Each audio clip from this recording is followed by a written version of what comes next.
A ver, les comentaba que esto está un poquito largo hoy, medio complicadito y además muy importante y encima hay una tarea, o sea, para que seamos felices todos.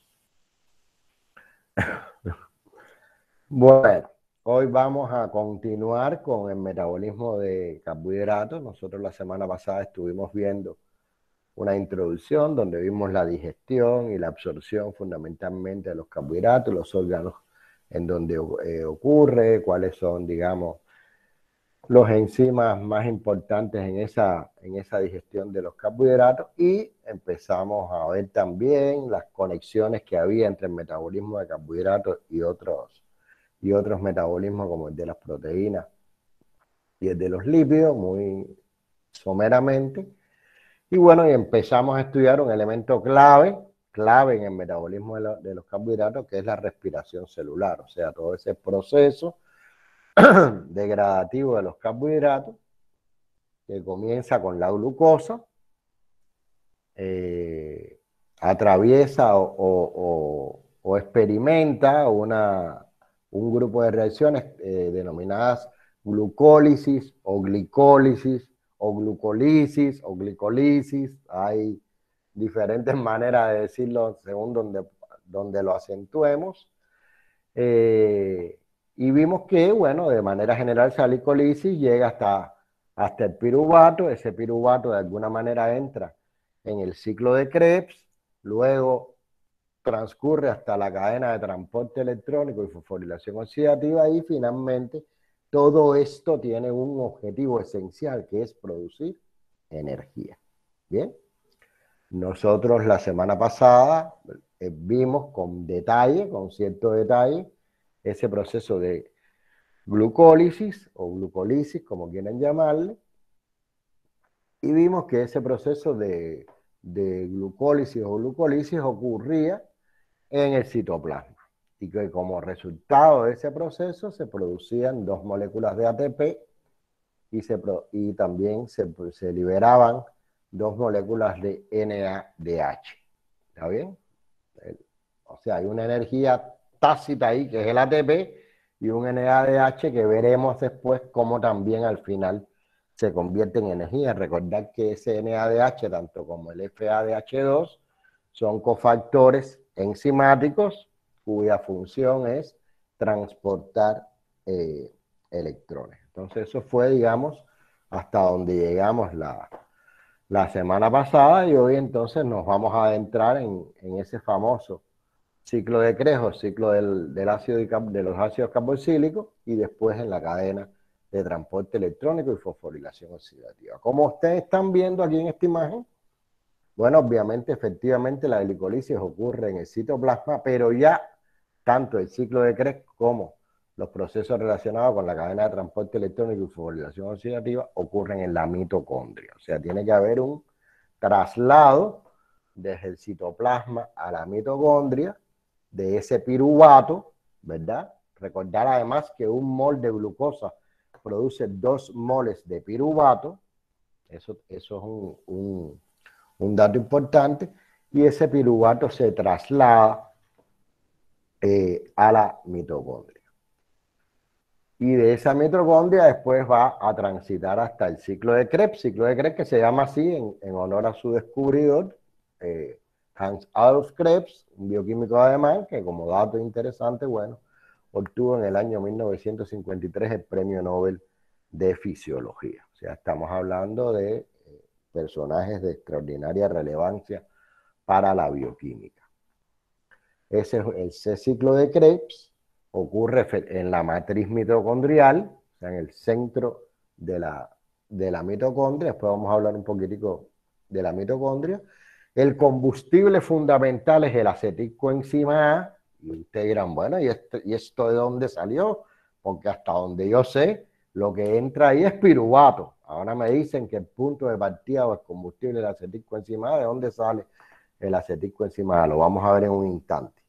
Esto es un ciclo que es tanto catabólico como anabólico, consta de 8 reacciones, algunas de las cuales son reacciones catabólicas, o sea, reacciones de degradación, y otro grupo de reacciones que son anabólicas, o sea, reacciones de formación. Bueno, ¿qué es lo que pasa ahí? Bueno, sucede que ya como sabemos, la glucosa a través de la glucólisis pasa a piruvato, produciendo 2 moles de piruvato por cada mol de glucosa, y ese piruvato, ahí mismo en la mitocondria, en presencia de oxígeno y mediatizado por una enzima súper importante en todo este proceso, que es la piruvato deshidrogenasa, pues pasa a la famosa o al famoso acetilcoenzima A, que es el punto de partida de ese ciclo de Krebs, y que se llama ciclo de Krebs porque es un ciclo, son un grupo de reacciones que transcurren de manera cíclica. Aquí ya hay un elemento importante en esa transformación de piruvato a acetilcoenzima A, que es la producción nuevamente de una molécula de NADH o NADH, como también la llaman otros profesores de bioquímica. A mí cuando yo lo di hace muchos años, mi profesor le decía NADH y FADH. Después uno ve que aquí se le llama FADH y NADH, pero al final es exactamente lo mismo. Entonces, a partir de este acetilcoenzima A, que se obtiene por vía aerobia, es que se entra al famoso ciclo de los ácidos tricarboxílicos o ciclo de Krebs. Recuerden muy rapidito que si la vía es anaerobia, o sea, si hay ausencia de oxígeno, ese piruvato se convierte en ácido láctico. ¿Se acuerdan de ese grafiquito que vimos, no? Y se acumula en el músculo y produce contracción muscular. Es lo que nos pasa cuando hacemos un exceso de ejercicios que nos falta oxígeno. Y el otro dato interesante que habíamos visto con el piruvato es que también por vía anaerobia, pero ya no en los animales, sino es una reacción típica de microorganismos, puede ocurrir una fermentación alcohólica, que es el principio de producción de la cerveza, los vinos y un montón, la sidra, el champán y otro montón de bebidas alcohólicas que nos pueden o no gustar, pero que están en el mercado y constituyen además, o sea, son bebidas antológicas, o sea, desde hace mucho tiempo. Pero bueno, eso es simplemente para recordar ese detalle tal vez curioso. Lo que nos interesa ahora es que ese piruvato se convierte en acetilcoenzima. Y ese acetilcoenzima A, que mírenlo aquí, ya solamente mira esto asusta, ya sé que asusta, bien. Y este acetilcoenzima A entra en este famoso ciclo de Krebs, donde hay un conjunto de 8 reacciones, algunas anabólicas y otras catabólicas, hasta formar oxalacetato. Ese es el fin, entre comillas, del ciclo. ¿Bien? Y ese oxalacetato se condensa con otra molécula de acetilcoenzima A y vuelve a entrar en el ciclo de Krebs para volver a formar citratos, isaconitatos, de isocitrato, etcétera, etcétera, etcétera, etcétera. Cuando yo estudié, yo me tuve que aprender esto de memoria. Muchos estudiantes tienen que aprendérselo de memoria. De hecho, hay por ahí un rap del ciclo de Krebs. O sea, los estudiantes han creado ya diferentes, un rap que no está bien, por cierto, un rap que desde el punto de vista científico hay ahí errores.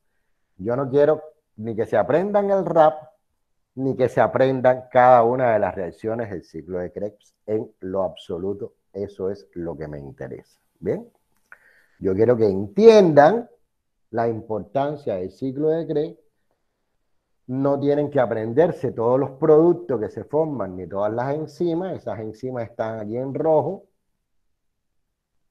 y los productos encerrados en ese cuadrado. Bien, yo no quiero que se aprendan eso, no me interesa que se aprendan eso y no lo voy a preguntar nunca en un examen.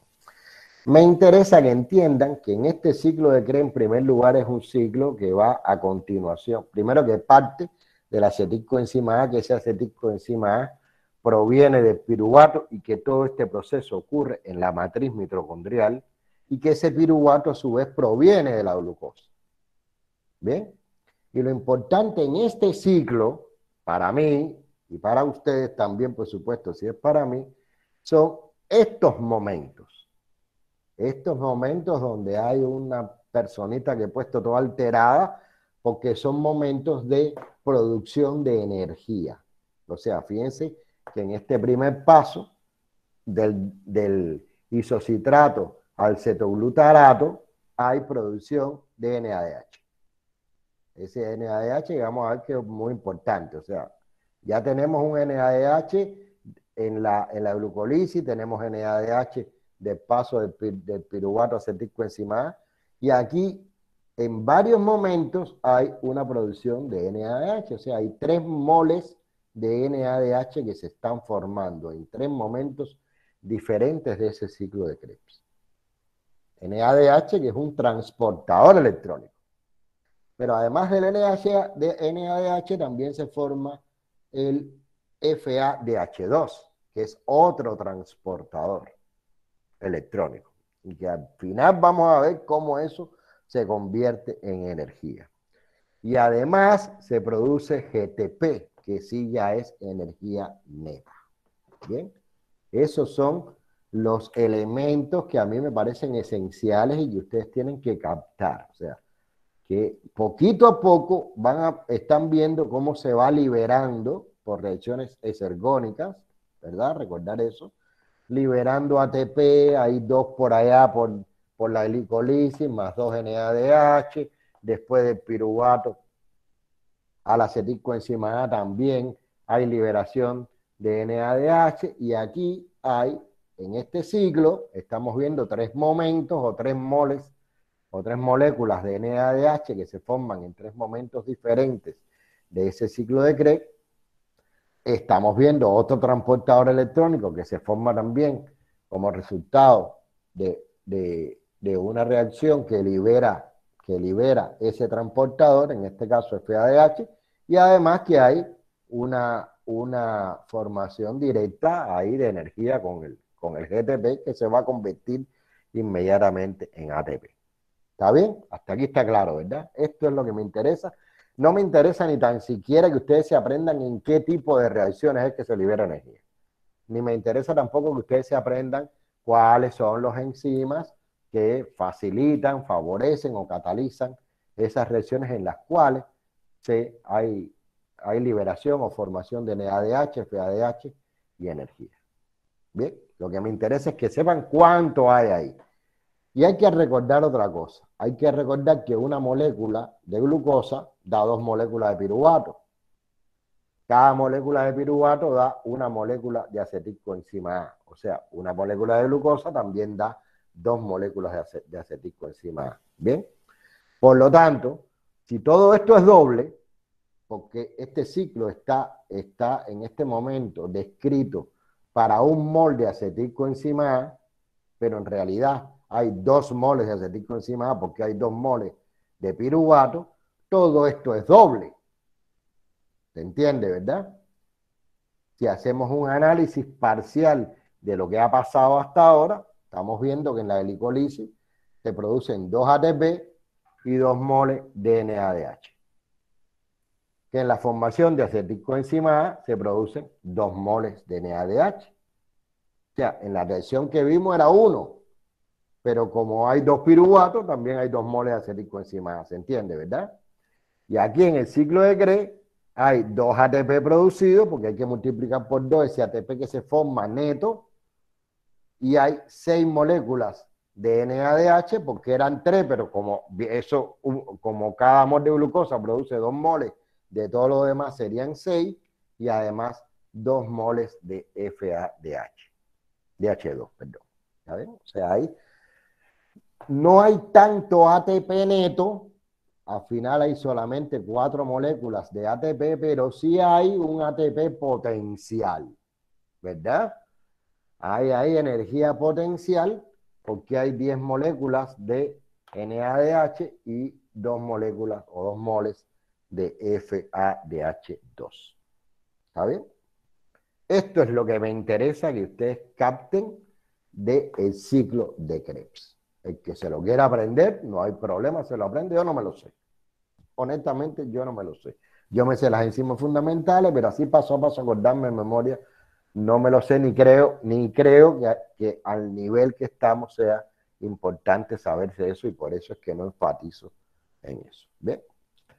Ahora, una vez que se ha terminado porque se ha concluido, que en realidad no concluye, porque ese ciclo de Krebs es cíclico, ¿bien?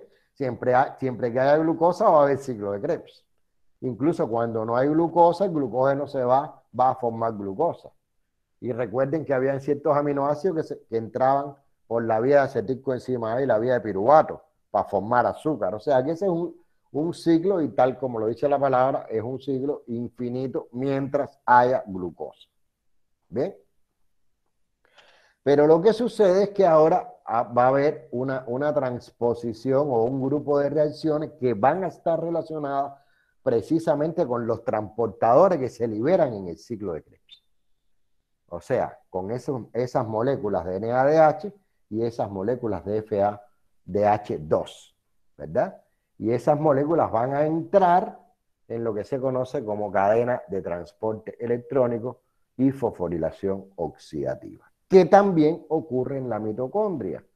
O sea, esta mitocondria, como ve, tiene una matriz mitocondrial que aquí está en azul, ahí es donde ocurre el ciclo de Krebs. Tiene además una membrana externa, esta sería la membrana externa de la mitocondria, esta sería la membrana interna de la mitocondria con unas crestas, ¿ven? Están en forma de unas crestas, y esto que está entre la membrana interna y la membrana externa sería el espacio intermembranoso, porque está entre las dos membranas, ¿bien? Vamos a verlo un poquitico más grande, porque aquí es donde vamos a tener que estudiar esto, o sea, esa cadena de transporte electrónico que va a pasar ahí o que va a ocurrir de hecho va a ocurrir en las crestas, de hecho va a ocurrir en la membrana interna, ¿verdad? Vamos a tratar de desmenuzar qué significa cadena de transporte electrónico. Desde el español, desde algo tan sencillo como el español. Bueno, cadena, un grupo de eslabones enlazados entre sí. Todo el mundo sabe lo que es una cadena, ¿verdad? Transporte, que es el desplazamiento de un sitio a otro. O sea, obviamente, tal parece que va a haber un desplazamiento de algo, no sabemos qué, o sí sabemos, de electrones, ¿no? Va a haber un desplazamiento de eslabón en eslabón, ¿verdad? ¿De qué es el desplazamiento? De electrones. Lo que se van a mover son electrones, por eso se llama cadena de transporte de electrones. La pregunta es, ¿y de dónde vienen los electrones? ¿De dónde vienen, Edith? Del NAT y el FADH de eso. Exactamente, van a venir del NADH y el FADH2, que a su vez, ¿de dónde vienen? Irina, dime, ¿de dónde viene ese NADH y ese FADH2? ¿De De dónde la sale eso? mitocondria. Sí, no, pero ¿de qué proceso sale eso?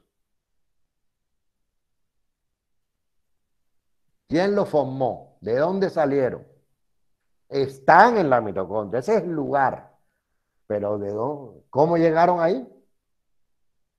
El ¿Quién me piruvato. dice? ¿Eh? Dime, sin miedo. ¿Quién la ayuda? ¿Quién ayuda ahí a ver, Susana, dime, ¿de dónde salieron? O Brigitte, ¿de dónde salieron? No quiero volver a preguntarle a Edith, que es la única que le pregunto. Díganme, sin miedo. No importa que se equivoquen, ahora se pueden equivocar. Cuando no se pueden equivocar es en el examen. Y al final, el conocimiento no puede quedarse equivocado. Ahora se pueden equivocar 100 veces. No pasa nada. Bueno, Judy, a ver, ¿de dónde salen? Del acetilcoenzima que pasó por el ciclo de Krebs. Que a su vez, ¿de dónde viene la acetilcoenzima? Del piruvato. Que a su Piruvato. vez, que a su Viene vez, del ¿dónde viene? piruvato de la glucosa. De la glucosa. En todo ese proceso se han producido o se ha liberado, ya bien sea NADH o FADH2, en estos primeros momentos en la glucolisis y en el paso del piruvato a la acetilcoenzima A, se ha liberado sobre todo NADH. Pero aquí ya vimos que en el ciclo de Krebs se ha liberado además FADH2. De ahí viene, o sea, parece que todo lo que salió de ahí ahora va a ser transportado. ¿Bien? ¿En dónde? en la mitocondria. ¿Y qué cosa es fosforilación oxidativa? Bueno, ¿qué cosa es oxidación? Ceder electrones. O sea, ahí viene la partecita ahí de las lagunas en química. ¿Qué cosa es oxidarse? Aumentar su número de oxidación. O sea, ese NADH tiene que pasar a NAD positivo, NAD más. Y ese FADH tiene que pasar a FAD positivo. Aquí el NADH tiene carga cero. Si pasa positivo, aumenta su número de oxidación. Lo mismo pasa con el FADH2. Si pasa a FADH positivo, aumenta su número de oxidación. ¿Y por qué aumenta su número de oxidación? ¿Cómo puede alguien aumentar, cómo pueden, desde la química, cómo se aumenta su número de oxidación? Cediendo electrones. Yo cedo una carga negativa y es como si captara una carga positiva. ¿Está bien? O sea que ahí fíjense cómo está conectado todo el ciclo de Krebs y la glucólisis con la cadena de transporte electrónico. ¿Está bien? ¿Qué nos queda por definir? La fosforilación oxidativa, que no es más que la adición de un grupo fosfato inorgánico a otro grupo, en este caso el ADP, para formar ATP. Bien, por eso este momento se denomina cadena de transporte electrónico y fosforilación oxidativa. Bien, aquí tienen una imagen más grande de lo que ya estábamos viendo. La membrana externa, la membrana interna, la matriz mitocondrial, donde ocurre el ciclo de Krebs y donde al final están liberados todos esos NADH y FADH2, ¿verdad? En esa matriz mitocondrial, y hay unas crestas y un espacio entre membranas o un espacio intermembranoso. Precisamente, en esas crestas,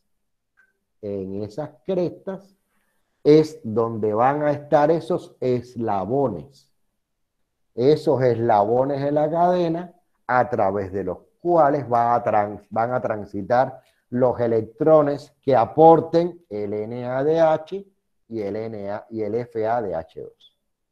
Ahí, ¿ven? En ese aparente bordecito es donde están determinados grupos proteicos. Esos eslabones no son más que grupos proteicos que son los encargados de transportar esos electrones que aporta tanto el NADH como el FADH2. ¿Está bien? Vamos a mirar el esquema desde otra óptica. Aquí tenemos esta membrana interna que forma crestas. Aquí está el espacio intermembranoso. Yo pudiera pintar aquí arriba la membrana externa, no la he dibujado, ¿verdad? Y aquí está la matriz mitocondrial. Aquí, en todo este espacio, digamos, hacia abajo, grande, es donde ocurrió el ciclo de Krebs, donde se han liberado todos esos grupos, todos esos transportadores electrónicos. ¿Está bien? Esos punticos que yo pinté, esos eslabones de la cadena, les decía que no eran más que complejos proteicos. Hay 4 complejos proteicos, que son los más importantes, los que nos interesan, que es el complejo proteico número 1, o NADH deshidrogenasa, como también se le conoce, el complejo proteico número 2, o succinato deshidrogenasa, el complejo proteico número 3, que es el complejo proteico del citocromo BC1, y el complejo proteico número 4, que es el citocromo oxidasa. ¿Bien? Son eslabones de la cadena. Además, hay 2 elementos clave que nos interesan ahí, que son el coenzima Q, que está, como ven, muy cerquita entre el complejo proteico 1 y 2, y está también el citocromo C, que se ubica también muy cerca del complejo proteico número 3 o el complejo del citocromo BC1. ¿Verdad? Y finalmente hay un conjunto, un complejo importante enzimático denominado ATP sintetasa. ¿Por qué se llamará ATP sintetasa? Y él me dice, Susana, díganme, háblenme, por ATP sintetasa. ¿Por qué se llamará así? Porque va a sintetizar ATP o a formar Porque va a ATP. sintetizar ATP, ahí es donde va a ocurrir la fosforilación, que es la que se encarga de la síntesis de ATP. ¿Está bien? Bueno, revisando muy rapidito, recapitulando lo que acabo de decir, espacio intermembranoso, membrana interna, formando crestas, complejos proteicos y matriz mitocondrial. ¿Dónde están las moléculas o los moles de NADH y FADH? Aquí en la matriz mitocondrial, aquí en la membrana interna, aquí en el espacio intermembranoso. ¿Dónde están? ¿Dónde están, Irina?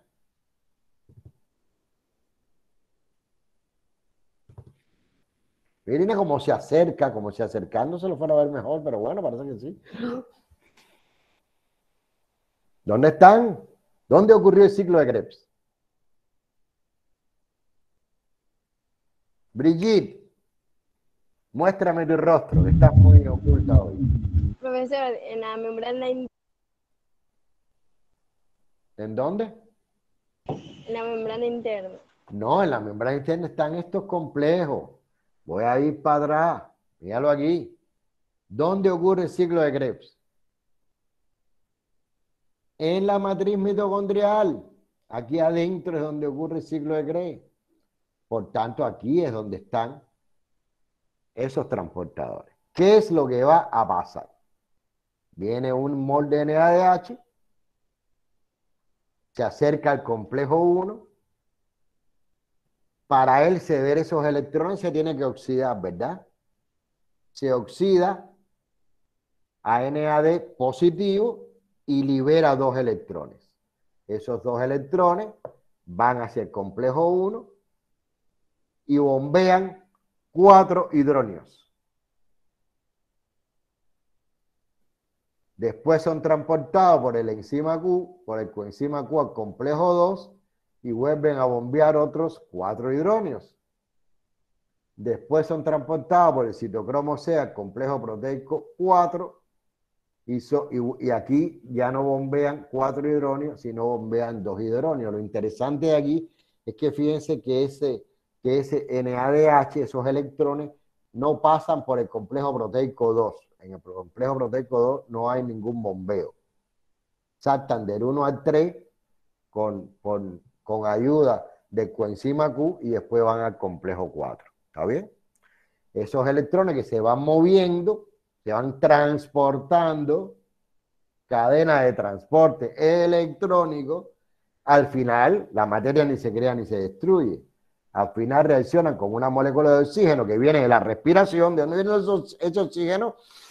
De la respiración. Reaccionan con una molécula de oxígeno y forman agua que se va en el proceso de respiración, porque nosotros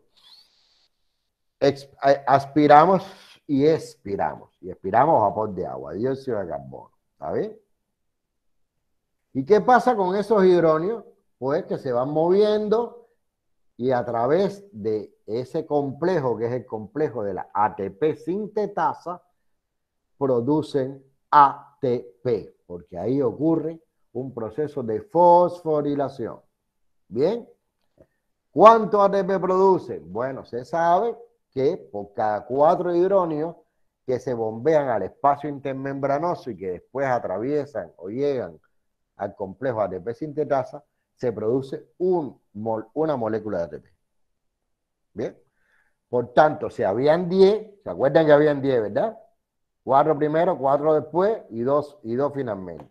Yo divido 10 entre 4 para saber qué cantidad de ATP es la que se formó ahí. Y entonces, obviamente, me llevo a la conclusión que una molécula de NADH produce 2,5 ATP. Ya en ese proceso de transporte electrónico con esos electrones que están donando las moléculas de NADH, se producen por cada molécula de NADH 2,5 ATP. Mantener eso en la cabeza, aunque no tienen que recordarlo porque yo voy a hacer un resumito después. ¿Qué pasa con el FADH? El FADH no entra en el complejo 1, primero se oxida, tiene que oxidarse para ceder esos 2 electrones, pero a diferencia del NADH, él no va para el complejo 1. Él va directo para el complejo 2 y a través del coenzima Q pasa al complejo proteico 3 y ahí bombea 4 hidróneos. No hay un bombeo inicial de hidróneos en el complejo 1 como en el caso del NADH, ¿verdad?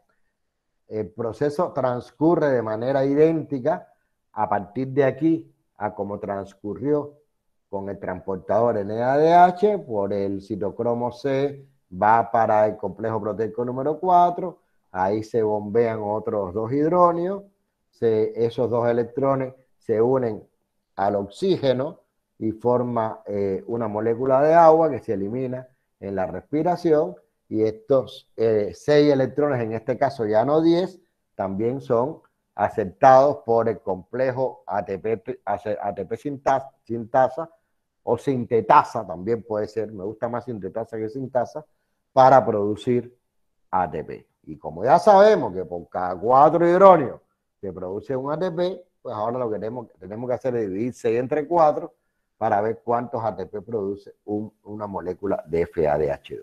Y llegamos a la conclusión de que es menos, claro, es menos, porque son menos hidróneos los que se han bombeado.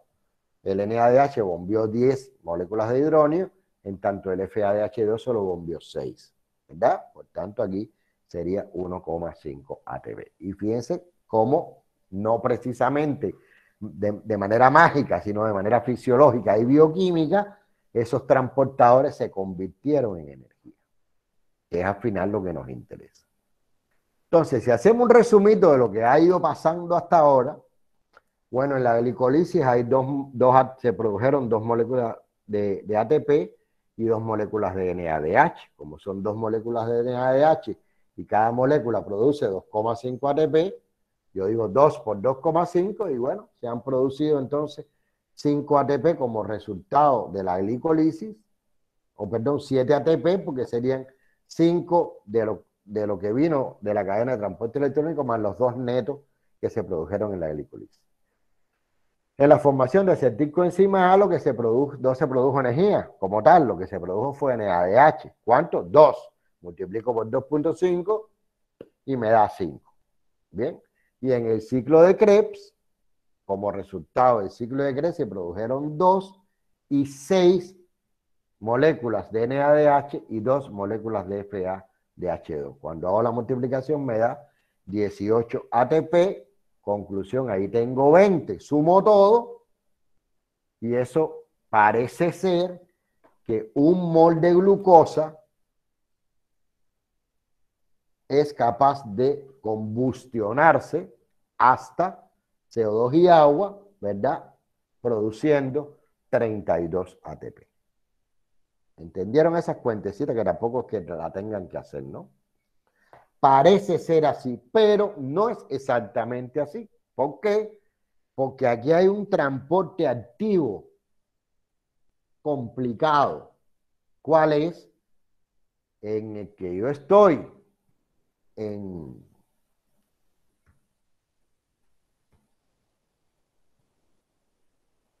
el citoplasma y tengo que atravesar una membrana. O sea, yo no, el piruvato tiene que atravesar una membrana para meterse en el citoplasma. Perdón, para meterse en la mitocondria. O sea, recuerden la estructura de la célula, ¿verdad? Esa glicolisis o glucolisis o glucólisis, ¿dónde ocurre? En el citoplasma. Para él entrar en la mitocondria, necesita energía porque tiene que atravesar una membrana y eso no es transporte pasivo, eso es transporte activo. Eso no es difusión, eso no es ósmosis. Recuerden que por ósmosis lo que pasa es líquido. Aquí está pasando sustancia, piruvato. Ese piruvato tiene que entrar en la mitocondria para formar acetilcoenzima A, después meterse en el ciclo de Krebs y arrancar con la cadena de transporte electrónico y la fosforilación oxidativa. Por tanto, realmente le va a hacer falta energía. Le hace falta 2 ATP. ¿Está bien? Por tanto, hay que restar 2 ATP a esos 32 ATP. Entonces esos ATP los quitamos de aquí, neto. Aquí entonces en la glicolisis en lugar de 7 me quedan 5 y el valor neto de producción energética, según una teoría nueva, o sea, estas teorías han ido cambiando, según la última teoría, produce 30 moléculas de ATP. O sea, ese es el balance energético de la combustión o de la degradación total de un mol de glucosa. Esto ha ido variando porque lo que ha ido variando es la cantidad de energía que produce, o sea, cuántos moles hacen falta para producir ATP. Eso es lo que ha ido cambiando. Cuando yo vi la bioquímica eran 36 en lugar de 30. Y después hace unos 10 años eran 32 o 34. Entonces ahora ya las últimas teorías hablan de 30 ATP. ¿Está claro? ¿Se entiende? O sea, esto es clave. Todo ese proceso fisiológico de degradación de glucosa es un proceso que nos provee de energía. Yo les recomiendo que miren esto. Estos son unos videos que están en el sitio web de Bioquímica. No sé si lo han visitado alguna vez. Estos los puse ayer, ¿bien? Pero tienen un sitio web. También pueden hacer clic en esos enlaces que están en la versión en PDF que yo subí ayer al aula virtual. También pueden hacer clic en ese enlace, pero bueno, pueden ir también al sitio web de Bioquímica y yo les recomiendo que le echen un vistazo a esto desde otras ópticas. Va a explicar lo mismo de manera diferente. Algunos tal vez lo pueden entender mejor de esa manera, como yo lo explico, pero sí es importante que ustedes hagan esas revisiones. Entonces, muy rapidito, bueno, vamos a tratar de integrar todo esto, ¿no? Algunas de las cosas que nosotros hemos estado viendo hasta ahora de los procesos de regulación de la glucosa en el organismo humano, que eso sí es importante entenderlo, mucho más que aprenderte las reacciones del ciclo de Krebs o las reacciones de la glicolisis, ¿está bien? O sea, ¿quiénes participan en todo este proceso? Primero, ¿qué órgano? Primero la boca. En la boca y en el estómago ocurre comienza la digestión de los polisacáridos por la alfamilasa, ¿verdad? Esta alfamilasa se hidroliza en el estómago, perdón, se inactiva en el estómago y ese medio ácido puede, digamos, continuar muy levemente con ese proceso de digestión que termina ya en el intestino. Ahí hay un montón de enzimas, sacarasas, lactasas, vuelve a haber alfamilasa que se producen en el páncreas, ¿verdad? En ese páncreas además hay producción de un MONA, como la insulina y el glucagón, que ya hemos hablado de ello, pero vamos a hablar otra vez, ¿verdad? Que tienen un papel protagónico justamente en esos procesos de regulación de la glucosa. El hígado, ya sabemos que almacena glucosa en forma de glucógeno, no solo el hígado, sino también el músculo. Oh, ¿por qué yo me fui tan lejos? Déjenme ver cómo arreglo esto. ¿A qué botón le habré dado? Ya. El aparato circulatorio, por supuesto, es el que transporta la glucosa que es presente en la sangre, también transporta esas hormonas que son la insulina y el glucagón, y el músculo también hace utilización de la glucosa para formar ácido láctico vía anaerobia y además también almacena glucógeno. Finalmente, el tejido adiposo almacena energía en forma de grasa, ¿verdad? Recordemos que ese sí es el almacenamiento fundamental de energía, pero cuando hablemos de metabolismo de lípidos, vamos a ver cómo esas grasas, de alguna manera, ya lo hemos comentado, también pueden meterse en el metabolismo de la glucosa. El metabolismo de la glucosa es el eje central realmente de los procesos fisiológicos. Entonces, aquí ocurre, por supuesto, la hidrólisis del almidón, que produce glucosa o puede producir maltosa, la hidrólisis de la sacarosa, que produce glucosa y fructosa, con la amilasa salival, con los jugos gástricos, ahí tienen las estructuras que ya conocen. Este es un proceso que continúa de manera marcada en el intestino delgado, en esas vellosidades intestinales. Ahí hay amilasas, lactasas, sacarasa, y la glucosa ahí mismo es donde se absorbe. Y entra al sistema regulatorio, circulatorio, perdón, a través de esas vellosidades del intestino, provocando ¿qué cosa? Un incremento de glucosa en sangre, lo cual no está mal, siempre y cuando yo la pueda sacar de ahí. Cuando el páncreas detecta un incremento por encima de lo normal de la glucosa en sangre, ¿qué hace? Activa una célula que se denominan células beta y liberan insulina. ¿Qué hace la insulina? Pues transportar esa glucosa, o sea, limpiar la sangre de glucosa, promueve, o sea, ciertos órganos diana, ¿verdad? Absorben la glucosa para que no se mantengan demasiado altos los niveles de glucosa en sangre. Recordar que la diabetes no es más que una deficiencia de esa insulina. Si no tengo insulina, entonces aumentan los niveles de glucosa en sangre, ¿verdad? Y el sistema circulatorio va llevando la insulina como la glucosa en exceso a esos órganos diarios. O sea, esa insulina, ¿qué va a estimular? La glucogenogénesis.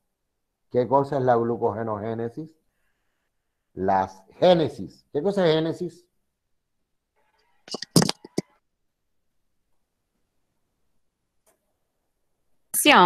Tiene que ver con formación, ¿no? Exacto, la génesis es formación y la lisis es degradación. La glucogenogénesis es la formación de glucógeno, la síntesis de glucógeno. ¿Con qué se forma el glucógeno? Con la glucosa. O sea, la glucosa se unen esas estructuras, esos monosacáridos, para formar ese polisacárido que es el glucógeno. Por tanto, la insulina, como saca la glucosa de la sangre, la va a llegar a diferentes órganos para sintetizar glucógeno. Inhibe la glucogenolisis. ¿Qué cosa es la glucogenolisis? La degradación del glucógeno. O sea, si yo tengo mucha glucosa en sangre y tengo que meter insulina para que la transporte, yo no puedo darme el lujo. O sea, el sistema dice, bueno, yo no puedo degradar glucógeno, todo lo contrario, tengo que usar esa glucosa para formar más carbohidratos de reserva en forma de glucógeno. La insulina además aumenta el transporte de la glucosa en el músculo esquelético y en el tejido adiposo. O sea, está facilitando que no haya glucosa en sangre. Disminuye la glucosecreción hepática, promueve la glucolisis. ¿Qué será la glucolisis? ¿Qué es la glucolisis? Degradación de la glucosa piruvato. Exactamente, degradación de la glucosa piruvato. Bueno, favorece además la síntesis de triacilgliceroles. Fíjense cómo ya también se mete en el campo de los lípidos, y la síntesis de ácidos grasos, que son componentes de los triacilglicéridos, a partir de acetilcoenzima A. Fíjense cómo ahí están confluyendo diferentes mecanismos. Y además estimula la síntesis de proteínas. Todo eso hace la insulina. Fíjense si es importante.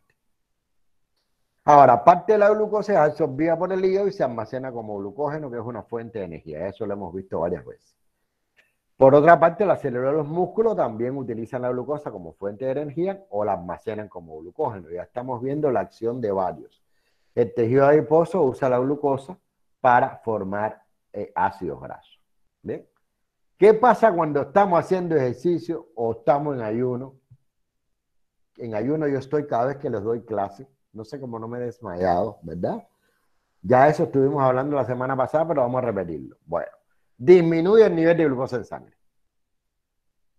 porque ese glucógeno se ha ido degradando a glucosa para darme la energía que me permite de ir dando clases o realizando cualquier otra actividad. No tiene que ser solo ayuno, también puede ser con ejercicio físico. ¿Está bien? Y entonces ahora el páncreas lo que va a secretar es glucagón, no insulina. Como yo tengo baja la glucosa en sangre, él va a secretar glucagón por medio de células alfa. Bien, ya no son las betas, son las alfa. ¿Y qué va a hacer ese glucagón? Va a transportarse a través de torrente sanguíneo hacia el hígado y va a estimular los procesos catabólicos. ¿De quién? Del glucógeno. O sea, todo el glucagón es la contraparte de la insulina. La insulina llega cuando hay altos niveles de glucosa en sangre, el glucagón llega cuando hay bajos niveles. La insulina favorece la formación de glucógeno para usar toda esa glucosa y no perderla. El glucagón favorece la degradación del glucógeno porque ahora me hace falta azúcar. O sea, en este momento en mí lo que está funcionando es glucagón, no insulina. Porque a mí me está faltando glucosa. Me está faltando energía que proviene de la glucosa porque llevo mucho tiempo sin comer. ¿Está bien? O sea, tiene un efecto hiperglucemiante debido a su potente efecto glucogenolítico, o sea, degradación de glucógeno. Lítico viene de lisis, de ruptura. El hígado degrada el glucógeno en glucosa, la cual es liberada al torrente sanguíneo para restaurar el déficit de glucosa. O sea, estimula la gluconeogénesis. Gluconeogénesis, ¿qué será?